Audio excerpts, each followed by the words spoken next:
The other thing that, just on that before we get to the next couple of questions is a process or a stage called rent vesting. So what rent vesting is you rent where you want to live and then you invest where you feel you're going to get the better long-term outcome.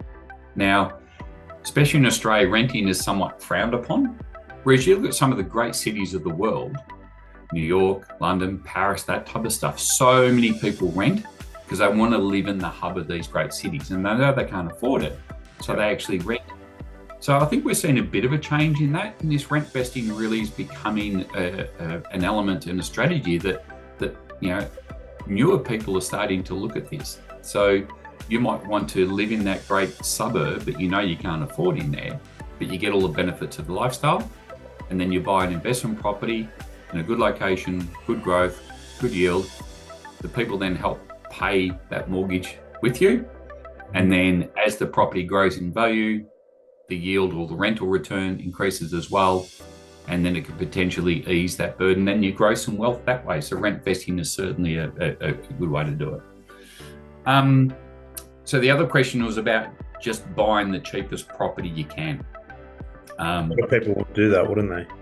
Yeah, they do, because sometimes you get that old sort of adage that, just all property goes well, all property doubles its value in 7 years and the like. We've been hearing those things for a long time. Just taking a little notch off their to-do list. It's just getting into the property market. I'll just find X, worth 250,000 just to say that I've got a property. But in actual fact, it's not the way to go. Exactly right. And it's cheap for a reason. That's right. And it's a bargain for a reason. Why is it cheap? Why is it a bargain? What are some of the fundamentals around it that make it cheap? What are the fundamentals that make it a bargain?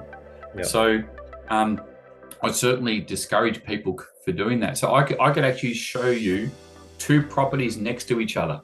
So same suburb, same street, and their neighbours. Yep. And one may be what I call an A-grade property, A-grade being that's going to have good growth, good yield, what have you over the longer term, and historically has proven that. Mm-hmm. Or the one next door could be the opposite. Yep. So what I mean by that real life is that one of the properties might be 4 on the block. So you own a quarter of the land and your building's on that. The one next door might be a tower of 100. So you own 1% of the land. And the thing with land, you don't have to do anything with land. Land exists. Whatever's above the land will depreciate. You need to, look after it, repair it, manage it, the whole thing. So if the bulk of your purchase price is in the building, not so much the land, the pure mathematics and the science around it realizes that, wow, that's going to be really expensive.